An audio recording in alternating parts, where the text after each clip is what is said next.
Еўрарадыё.фм.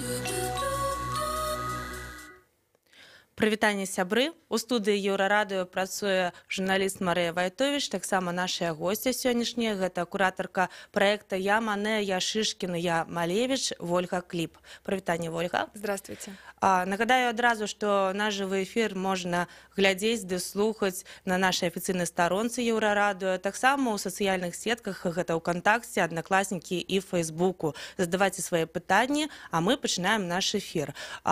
Вольга, распавядзі, калі ласка, что за такой проект «Я Мане, я Шишкин, я Малевич»?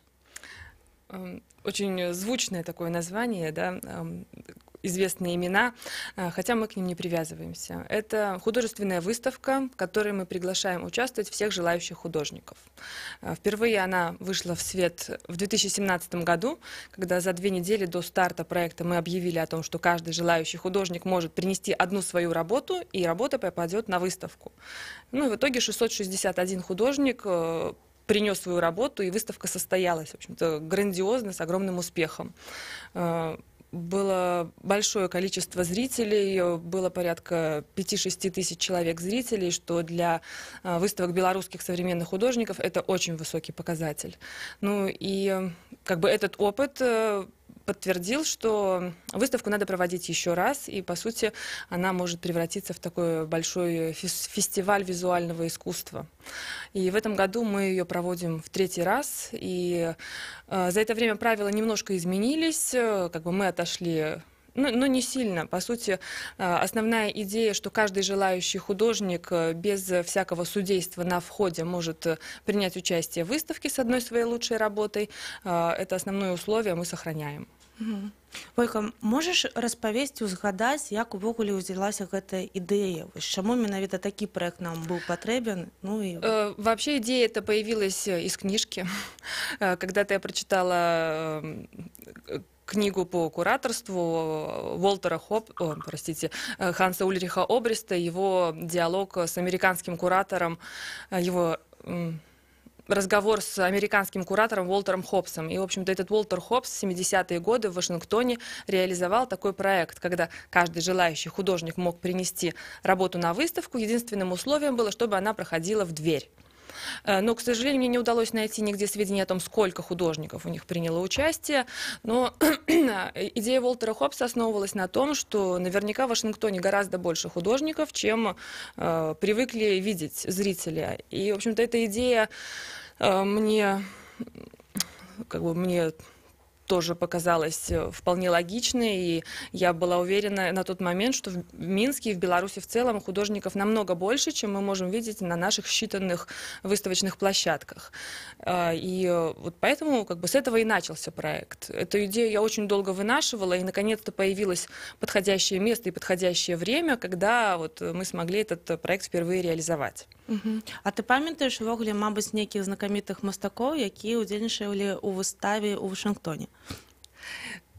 Нет, к сожалению, не помню. Видимо, вся информация, которая появлялась по итогам той выставки, это были, видимо, печатные какие-то средства массовой информации. То есть в сети, в интернете эту информацию найти не могу, но, к сожалению, вот в американских библиотеках не смогла тоже еще пока изучить материал. Добра, тады ўсё ж такі вось дакранемся да нашай гісторыі, да гісторыі гэтага праекта, так? І узгадай, калі ласка, якая была першая рэакцыя менавіта вось нашых вось мастакоў, так? Мастакоў прафесіяналаў, мастакоў любіцеляў, так? Як яны рэагавалі на такую прапанову паўдзельнічаць у такой выставе? Вось, і якія, мабыць, чаго яны баяліся, там, напрыклад, мастакі-любіцелі, ці наадварот, чаго яны чакалі? Ну, вообще выйти на публику, для этого надо определенно обладать большой смелостью. Поэтому для многих художников-любителей это был первый опыт публичного представления своих работ, когда они выходят за круг своих друзей, близких, друзей по мастерской, да, с которыми они вместе посещают кружки по рисованию. И, в общем-то, это была большая смелость для этих людей, и очень многие осмелились. Вот. Но что я могу сразу сказать? Реакция, в общем-то, во многом была сформирована представителями средств массовой информации. И очень активно прозвучала идея, что в выставке может принять участие каждый чайник, назовем это так, да, тот, кто вот нарисовал один рисунок, принес на выставку. И действительно, да, мы принимали и такие работы. Но эта выставка совершенно не о том, что может принять участие каждый, как бы, несостоявшийся художник. Здесь может принять участие каждый художник. И вот из-за такого напора на позицию, что каждый там самоучка или как даже больше позиционироваться как недоучка, да, может принять участие в выставке, то профессионалы стали, в общем-то, с этой темы так потихонечку съезжать, говорят, ну, мы дадим вот дорогу, пускай люди, которые не могут выставиться. Некоторые художники, в общем-то, так снобствовали и говорили, что, ну, как это так, я такой художник и буду тут выставляться неизвестно с кем.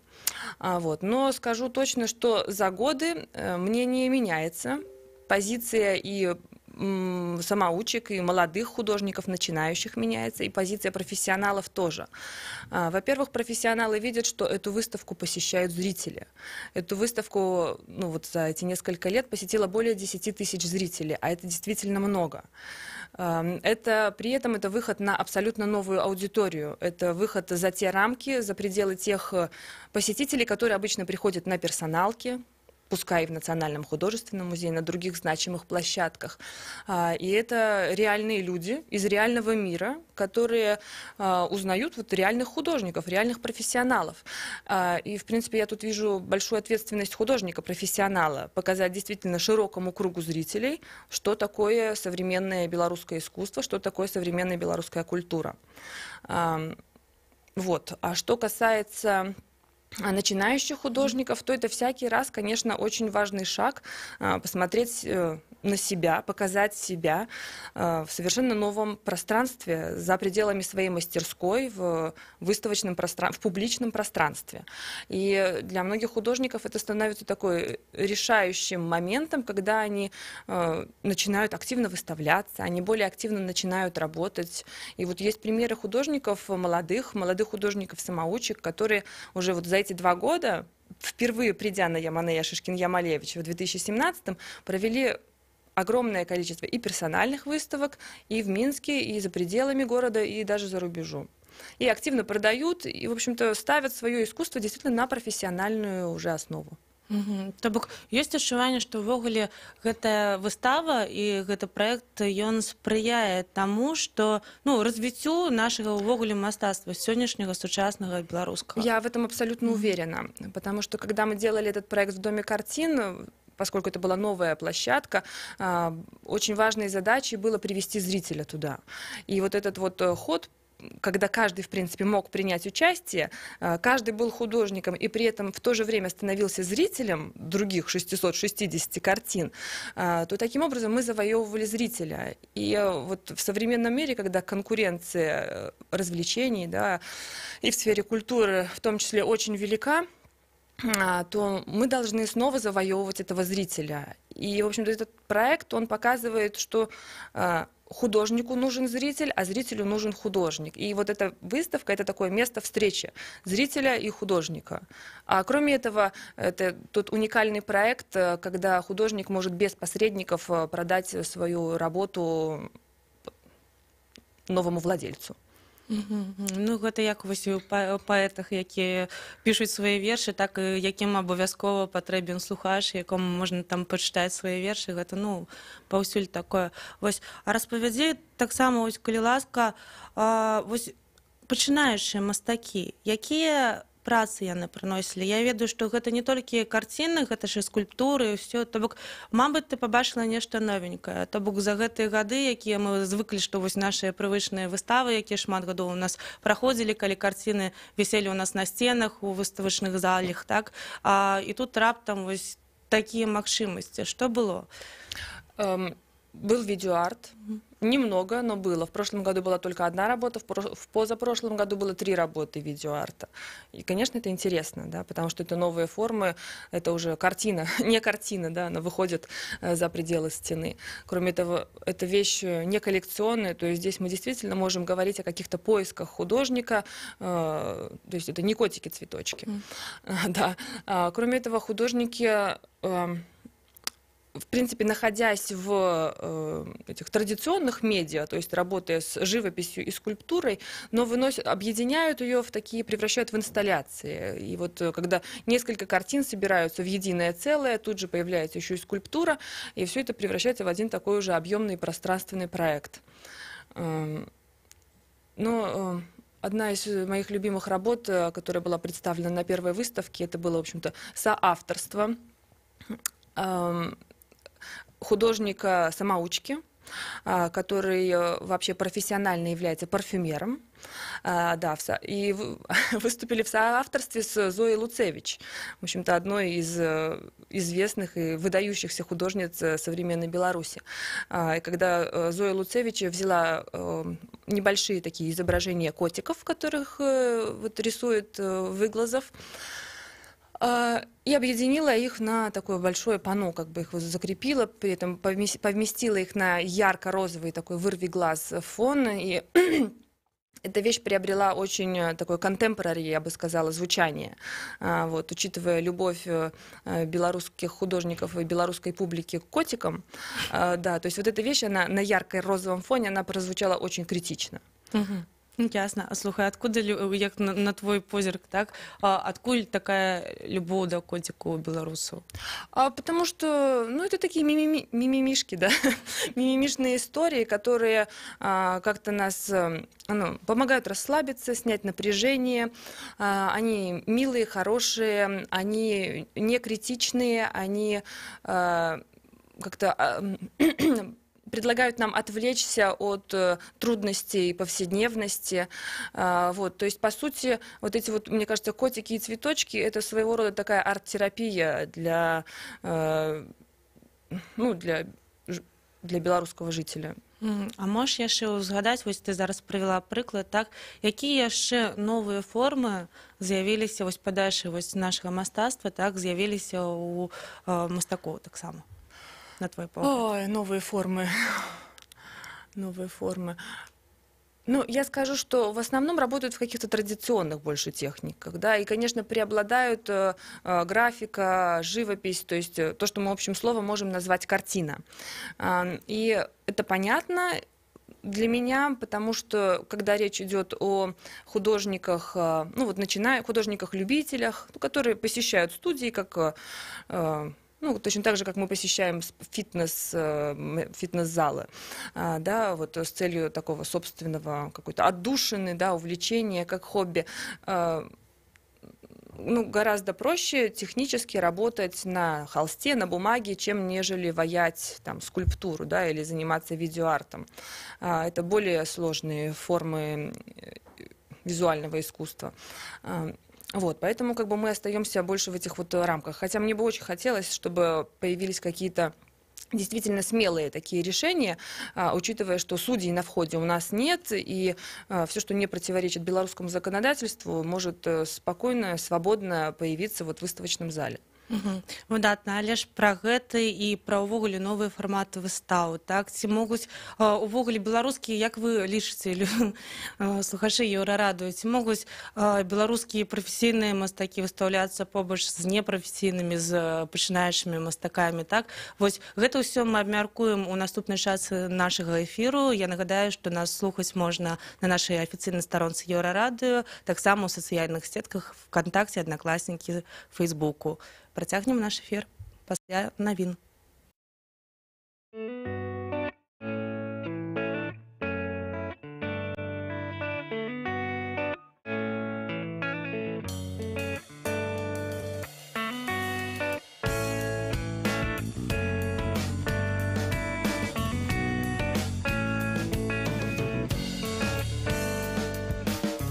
Такий вечір буває раз на рік.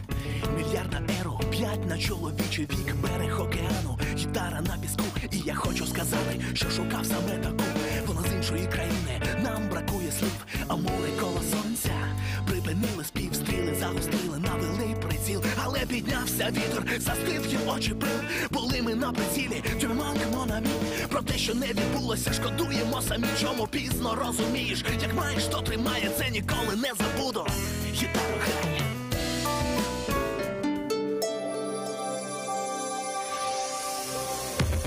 Еўрарадыё. Час ведаць, што адбываецца. Вітаю, каротка пра асноўныя падзеі. Саюзная дзяржава такога палітычнага фармату, як Беларусі і Расіі, не патрэбная, асабліва з улікам таго, што паралельна працуе другі інтэграцыйны праект ЕАЭС. Гэта заявы дэпутаткі Палаты прадстаўнікоў Ганны Канапацкай, якая прапануе падумаць над тым, ці не прыйшоў час паставіць кропку ў існаванні саюзнай дзяржавы. Слухайце размову з Ганнай Канапацкай на гэты тэмат у 13:05 пасля выпуску навінаў. 27 сакавіка з раніцы ў Мінску на Кастрычніцкай вуліцы прызямліўся самалёт Ан-2. Мяркуецца, што ў ім адкрыюць кавярню. Учора падчас візіту Лукашэнкі ў Шклоўскі раён у калгасы яму патэлефанаваў Владзімір Пуцін. Пуцін з Лукашэнкам пагаварылі пра двухбаковыя стасункі, будучыя сустрэчы, асабліва ў Пекіне. У Гомелі затрымалі падазраванага ў згвалтаванні жыхаркі Рэчыцы, студэнткі каледжа. 25 сакавіка ля пад'езда 33-гадовы мужчына ўдарыў яе па галаве, і калі тая страціла прытомнасць, адцягнуў да возера, дзе згвалціў. Высветлілася, што гэта раней асуджаны за згвалтаванне і крадзяжы 33-гадовы жыхар Будо-Кашалёўскага раёна. Заведзеная крымінальная справа. Мужчына пад вартаю. Фільм беларускага рэжысёра Мікіты Лаўрэцкага «Сашына пекла» пакажуць на маскоўскім кінафестывалі. Ужо адбылася прэм'ера трэйлера. Фільм Лаўрэцкага называюць змрочнай драмай. Сам ён пра яго гаворыць як пра эма-хорар. Сцэнар Лаўрэцкі напісаў разам з мексіканцам Рэем Козам. Маскоўскі кінафестываль, нагадаю, адкрыецца 18 красавіка. Святлана Адзінец, служба інфармацыі.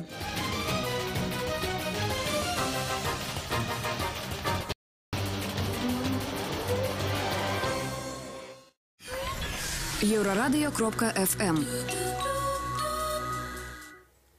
Сябры, мы вяртаемся ў студыю жывога эфіра Еўрарадыё. Нагадаю, што для вас працуе сёння Марыя Вайтовіч. Наша сённяшняя госціка — гэта Вольга Кліп, куратарка выставы Ямане, Яшышкін, Ямалевіч. Нагадаем тое таксама, што прыняць удзел у гэтай выставе могуць як сучасныя прафесійныя мастакі, так і мастакі-любіцелі. Так, вось, і мы абмяркоўваем, чаму гэта добра, ці гэта не вельмі добра, вось як нехта мабыць лічыць, так? Вось, Вольга, скажы, калі ласка, якія плюсы, мабыць, гэты удзел у гэтай выставе даюцца мастакам-любіцелям? Когда они появляются на одной площадке, в принципе, художник-любитель, начинающий художник, он все-таки учится у своих старших учителей, да, и вот это вот сопоставление рядом работ в одном пространстве, оно помогает, очевидно, увидеть недочеты в своих работах, увидеть и как бы понять то, к чему стоит стремиться, там, банально по композиции, по цвету. Вот этот вот контраст, он очень может быть поучителен, и это ни в коем случае не унижает достоинство художника, лишь начинающего работать, в общем-то, является процессом обучения. Как бы всякое обучение, оно только возвышает. Вот. Кроме этого, мы можем также говорить, вот мы когда говорим о художниках-профессионалах, да, и художниках-самоучках, профессионалами мы считаем тех, кто закончил специальное учебное заведение, академию, чаще всего в нашем случае, да, состоит в профессиональных союзах, вот их мы считаем профессионалами. Но при этом профессионалом ведь в равной степени может стать и художник, который учился сам, который учился, там, рисовал в студии, в каких-нибудь музеях, который посещал занятия с кем-либо из тех самых профессионалов, но просто у него вот нету там законченного высшего образования. И как бы наша система, она во многом устроена таким образом, что отсутствие вот этих так называемых корочек, оно ограничивает возможности художника. Хотя в истории известно огромное количество, в истории искусства, огромное количество примеров, когда те, кого мы сегодня считаем великими мастерами прошлого, они не имеют академического образования. Ну, например, Поль Гоген, да, который наверняка для многих это имя известно. Или же художники наивного искусства, которые тоже вошли в число как бы звезд мирового искусства, начиная с Анри Руссо или Нико Пиросмани. Я вот называю самые известные имена, просто чтобы мы понимали, о чем идет речь. Это все художники-самоучки. Но при этом у художника-самоучки техника может ничуть не уступать технике того, кто учился в академии долгие годы. Да? Вот просто есть дар у человека, и он им пользуется, и он практикует его, и там, просто вот он не смог войти в академию как в такую структуру, да? Ведь тоже надо обладать определенной там усидчивостью, настойчивостью для того, чтобы 5 лет отходить на эти занятия и получить в конце концов диплом. И вот поэтому получается, вот в истории известны примеры, когда самоучки становятся великими, а также известны примеры, когда великие учатся у, ну, скажем, у наивного искусства. Да? Мы берем художников, ну, экспрессионистов в первую очередь, да, которые вдохновляются работами инситного искусства. Жан Дюбюффе, который, например, вдохновляется детским творчеством, и появляются целые музеи вот, работ художников-аутсайдеров, и, в общем-то, которые ценятся, ну, практически наравне с теми, кто заканчивал академию. Вот. Но я ни в коем случае не говорю, что там, не надо заканчивать академию, не надо вступать в творческие союзы, но я считаю, что художник в равной степени имеет право показать свое творчество, свое искусство зрителям. Ну, как бы, пускай публика решает, кто достоин внимания больше, в большей, в меньшей степени. Ну, я згодна. Я думаю, што вось якраз гэта такая магчымасць, так, вось выставіцца, як ты кажаш, што з прафесійнымі мастакамі побач паглядзець таксама на свае, мабыць, нейкія памылкі, зразумець, мабыць, увогуле, што не, гэта, ну, што я тут раблю, так, вось, ці наадварот, гэта будзе крок, і нейкі такі, ну, у мастакоў з'явіцца натхненне, там, атрымаць дадатковую нейкую адукацыю, трохі свой узровень павысіць, мабыць, так, ну, да, я правильно думаю? Да, да, а для профессионалов определенно посмотреть на что-то новое, посмотреть на то, о чем думает современное общество. Ведь когда мы говорим действительно о художниках-любителях, которые посещают вот студии не для того, чтобы профессионализовать как-то свое увлечение, да, а просто потому, что им нравится, потому что это для них тоже способ выражения, потому что это их досуг. Ведь всякое произведение искусства – это художественное высказывание. Всякий творческий процесс – это высказывание, это мысли, чувства, это то, о чем думает человек. Вот. И я уверена, что художникам-профессионалам должно быть очень интересно наблюдать то, о чем думает вот, современный белорусский человек. Оля, а ты не думаешь, что есть еще вот гэты снобизм, які у нас присутнейший у мастакоў-профессионалаў, есть еще простое, что яны все ж таки такие, яны выхадцы з такой класічнай школы, мабыць, так, і ў мастакоў у іх увогуле заўсёды, я ведаю, у мяне было шмат сяброў, якія вучыліся ў акадэміі нашай мастацкай, так, я ведаю, што былі нейкія такія, ну, трошкі, ну, не канфлікты, а нейкая такая рэўнасць, што з'яўляюцца новыя мастакі, якія, мабыць, будуць бліжэй нашым, там, нашым людзям, так, вось сёння, там, чым іх там малюнкі, якія яны там да гэтага часу там малююць вайну, напрыклад, так, якую ўжо там шмат хто забыўся, мабыць, так, ці... Когда есть гораздо более актуальные темы на сегодняшний день. Да, я думаю, что вот как-то мы привыкли к тому, что есть академия, а есть как бы эти аутсайдеры, да, те, кто не в академии. Но Франция с этой проблемой столкнулась в начале 20 века, когда у нас появился салон независимых.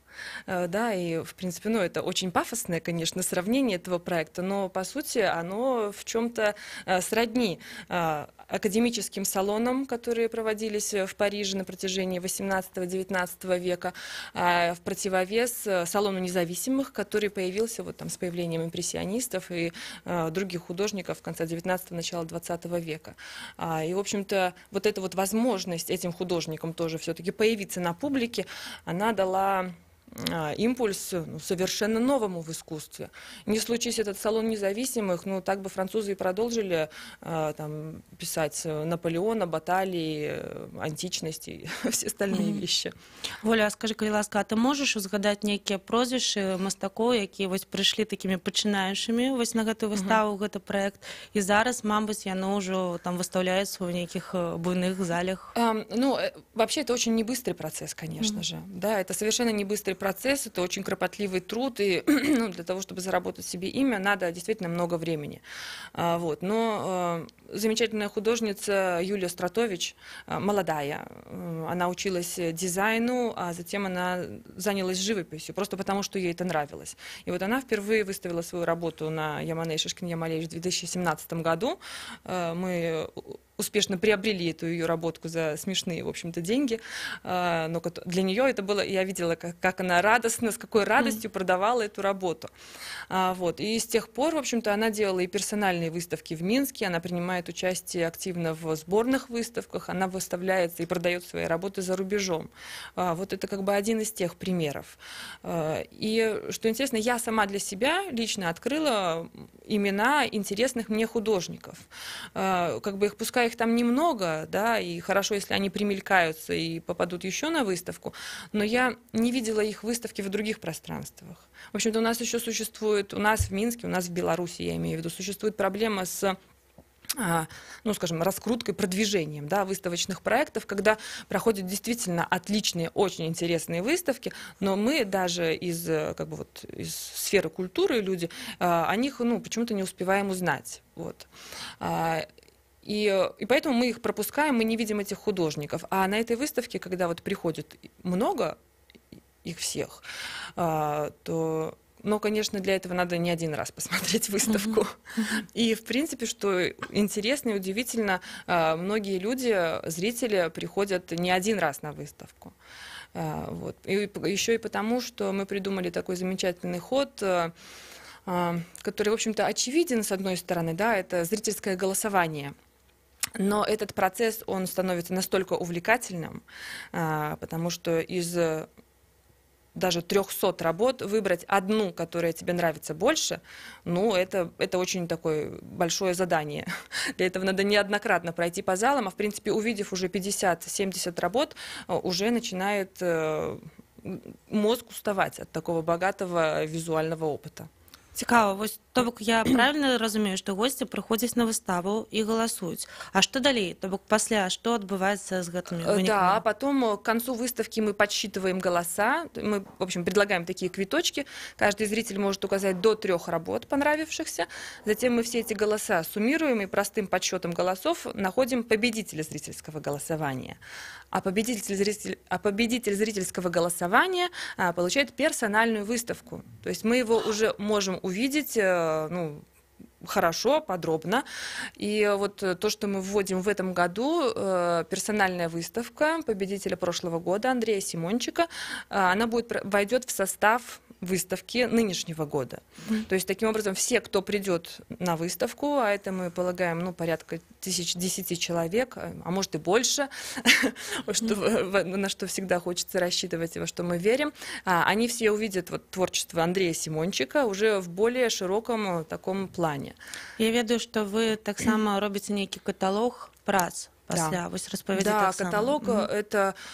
Да, каталог это очень важная составляющая, поскольку это, ну, фактически единственное, что остается в истории, да, потому что, ну, информационный поток в сетях, он настолько велик,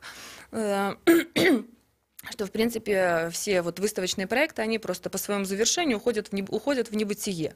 А мы делаем настоящий печатный каталог, где опубликованы работы всех художников-участников с именами, там, фамилиями. Хотим в этом году даже ввести контактные данные художника, так, чтобы зрители могли связываться с художником и покупать у него там работы. Вот. Потому что наше большое желание, чтобы в каждом доме было произведение искусства. И поэтому мы придумали еще одну крутую штуку в этом году. На выставке будет представлена работа Зои Луцевич. В общем-то, это потрясающая художница, которая с нами с самого начала этого проекта. И эта работа будет разыграна среди посетителей выставки. Вот все, кто будут голосовать, оставят свой контактный телефон. В конце выставки мы в барабане прокрутим эти номерки, и можно будет вот совершенно по воле случая выиграть картину, ну, стоимостью порядка 1000 евро. Супер, Клас.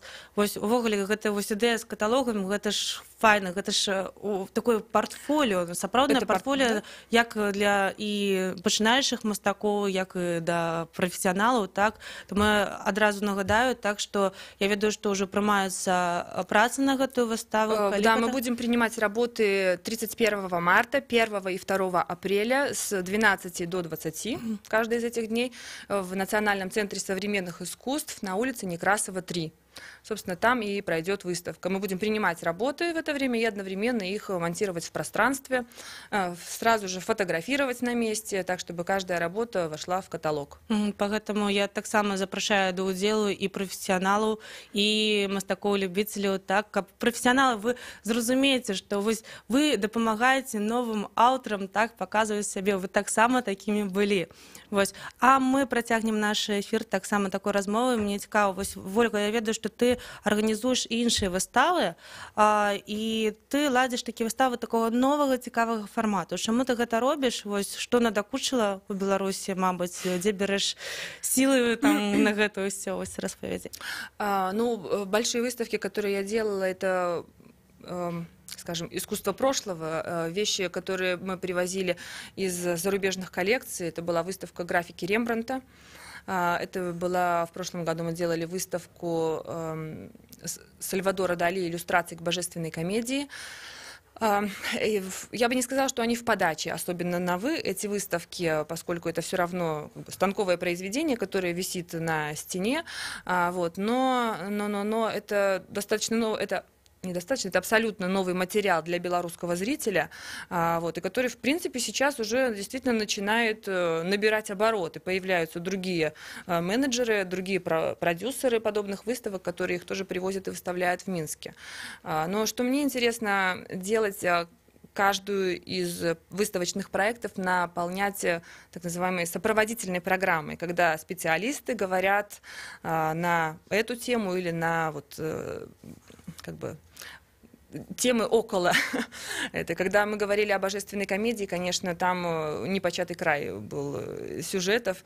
Мы говорили и о Сальвадоре Дали, и о Данте, и о божественной комедии, и об ее интерпретации в других формах искусства. Ну, в общем-то, был такой очень богатый, насыщенный проект, который привлек зрителей. Я памятаю, што я таксама была на гэтай выставе, што шмат хто туды прыйшоў, пасля казаў, што хочацца прыйсці хутчэй домой і перачытаць, а пасля яшчэ раз прыйсці на гэтую выставу. Я вельмі добра памятаю, што людзі хадзілі на выставу па некалькі разоў. Так?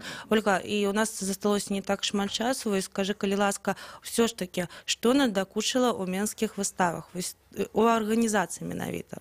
Ну, я думаю, что это всем надоело, и почему и, собственно, зрители редко ходят. Это такие ровненько развешенные картиночки, да, в которых нету так называемой какой-то концепции. В принципе, любая выставка, она уже должна нести какую-то идею, изучать какую-то конфликтную идею. Вот. Подобные выставки случаются в Минске, и это очень интересно, когда ты приходишь, и, в принципе, как будто бы ты читаешь книгу, да, ну, наблюдать, там, рассматривать живописные произведения по отдельности, да, это тоже хорошо, но это уже не формат выставки. Достаточно зайти в салон, вот, где продаются картины, и, в общем-то, там полюбоваться той же самой живописью. Вялікі дзякуй. Я нагадаю, што сёння ў нашым эфіры была наша госця Вольга Кліп, гэта куратарка праекта «Я Мане, я Шишкін, я Малевіч». Сама выстава пройдзе яшчэ 4 красавіка па 12 траўня. Вось, але ж працы можна пераносіць ужо з 31 сакавіка. Так. Вось, вялікі дзякуй. У студыі жывога эфіру Еўрарадыё была журналіст Марыя Вайтовіч.